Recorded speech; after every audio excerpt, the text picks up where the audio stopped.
Hey guys, আসসালামু আলাইকুম। আজকে আপনাদের সঙ্গে আমার ছোট্ট একটা লাইফস্টাইল তুলে ধরবো।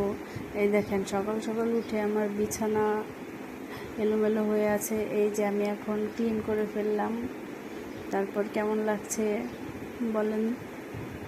হ্যাঁ, এখন একটু ভালো লাগছে আমার নিজের কাছে। তারপর আমরা রান্না করতে যাব। হ্যাঁ, আমরা এখন রান্না করতে চলে আসলাম। এখানে ইলিশ মাছ ভাজতেছি, ইলিশ মাছ ভুনা করব, তাই একটু হালকা ভেজে নিলাম। আমার কাঁচা আবার ভালো লাগে না, এই জন্য হালকা একটু ভেজে নিলে খেতেও ভালো হয়। আজকে ইলিশ মাছ ভুনা করব, তার জন্য 4 পিস মাছ নিয়েছি। মাছটা হালকা বাদামি কালার হয়ে গেলে তারপর উঠিয়ে ফেলবো। এখন একটু উল্টে পাল্টে দিচ্ছি যেন ভালোভাবে মাছটা ভাজা হয়। হ্যাঁ, তারপর দেখুন, এখন আমরা পেঁয়াজ মরিচ যত মশলা আছে সব একসঙ্গে দিয়ে বসিয়ে দিয়েছি আরেক চুলায়।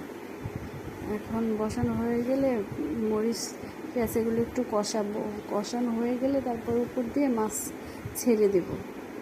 এই তো মাছ ছেড়ে দিয়েছি। এখন আমার তরকারিটা হয়ে গেছে, তারপর নামিয়ে ফেলবো।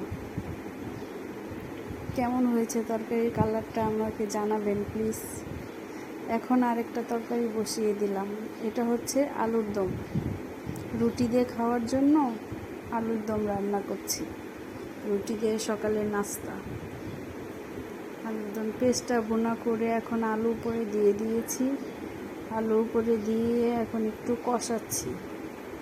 কষিয়ে দেন, তারপর দেখা হচ্ছে আপনাদের সঙ্গে কিছুক্ষণ পর। এই তো এখন একটু ঝোল দিয়ে দিলাম।